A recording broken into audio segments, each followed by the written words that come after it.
আসসালামু আলাইকুম। আলহামদুলিল্লাহ, অবশেষে আমাদের কোয়েল পাখিগুলোকে রানীক্ষেতের ভ্যাকসিন দিয়ে দিলাম। তো এটি আমি কি কারণে দিলাম, এটি করলে কি কি উপকার হবে, না এটি কোনো ক্ষতি হবে, সেটাই আপনাদের বলার চেষ্টা করব ইনশাল্লাহ। মূলত আমি দীর্ঘদিন যাবত পশু পাখি পালন করে আসছি। তো এই জিনিসটি আমি দীর্ঘদিন যাবত করে আসছি আমার পশু পাখিগুলোকে, অর্থাৎ যে কবুতর এবং মুরগিগুলো আছে সেগুলোকে। তো এই রানীক্ষেতের ভ্যাকসিনটি করলে কি কি উপকার পাবেন এবং এই ভ্যাকসিনটি না করেন তাহলে কি কি সমস্যার সম্মুখীন হতে পারেন সেটাই বলার চেষ্টা করব। তো প্রথমেই বলা যাক এই ভ্যাকসিনটি করার ফলে আপনি কি কি উপকার পেতে পারেন। আমরা যারা পশু পাখি পালন করে থাকি অবশ্যই তারা জেনে থাকবেন যে এই রানীক্ষেত রোগটি অনেক ভয়ঙ্কর একটি রোগ। আপনার যদি খামারে একটিও পাখি অসুস্থ বা এতে আক্রান্ত হয়ে থাকে তাহলে আপনার পুরোপুরি খামার শেষ হওয়ার সময় তেমন একটা বেশি লাগবে না। তো এই ভ্যাকসিনটি করার আমার কারণ হচ্ছে এটি করার পরবর্তী সময়ে আমার পাখিগুলোকে এই রানীক্ষেত রোগটি থেকে মুক্ত রাখা। তবে তারপরেও আপনার পাখিকে যদি এই রানীক্ষেতের ভ্যাকসিনটি করার পরেও রানীক্ষেত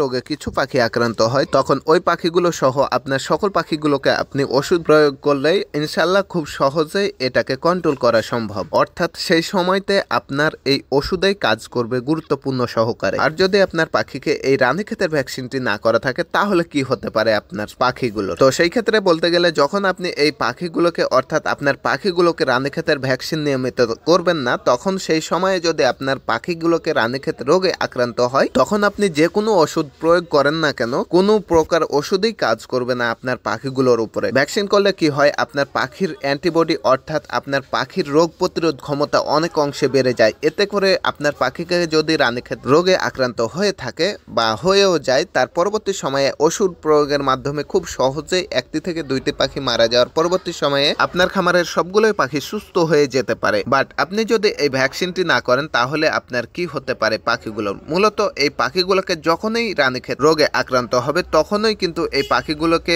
কোনো প্রকার ওষুধ কাজ করবে না। মূলত বেশিরভাগই কাজ করবে না, সচরাচর একবার দুইবার কাজ করতেও পারে, তো সম্ভবত বেশিরভাগই কাজ করবে না। এতে করে আপনার খামারের সবগুলোই পাখি মারা যাওয়ার সম্ভাবনাই বেশি থাকে। তো কোয়েল পাখির ক্ষেত্রে কি হবে সেটা আমার জানা নাই, যেহেতু আমি এটা প্রথম শুরু করেছি। আমি যখন কবুতরকে ভ্যাকসিন নিয়মিত করে আসছিলাম, আলহামদুলিল্লাহ আমার কবুতরকে কখনোই রানীক্ষেত রোগ হয়ে সম্পূর্ণ মারা যায়নি। দীর্ঘ 15 বছর যাবত আমি এই কবুতর পালন করে আসছি, আর এই 15 বছর যাবতই আমি এই ভ্যাকসিনগুলো করে আসছি। তো আমি চেষ্টা করি আপনাদের যাতে করে ভালো একটা কিছু আপনারা করতে পারেন, অর্থাৎ আমার মাধ্যমে আপনাদের যদি ভালো কিছু হয় তাহলে আলহামদুলিল্লাহ। আমি চেষ্টা করি আপনাদের ভালো কিছু, অর্থাৎ আমি যেটা থেকে ভালো অর্থাৎ আমি যেটা থেকে খারাপ পেয়েছি আপনি সেটা দেখেই কিন্তু আপনার পরবর্তী খামারের যে কাজ এবং দিকগুলো আছে সেগুলো যেন মেনটেন করতে পারেন। তো আমি কোয়েল পাখিকে প্রথমবারের মতো ভ্যাকসিনটা করলাম, তো পরবর্তী সময়ে দেখা যাক এটা কাজ করে কিনা। নিয়মিত আমি এই কোয়েল পাখিগুলোকে ভ্যাকসিন করেই যাব, তো দেখা যাক আল্লাহ তাআলা কি করেন। তো সকলে সুস্থ থাকবেন, ভালো থাকবেন। আজকের মতো এই পর্যন্ত,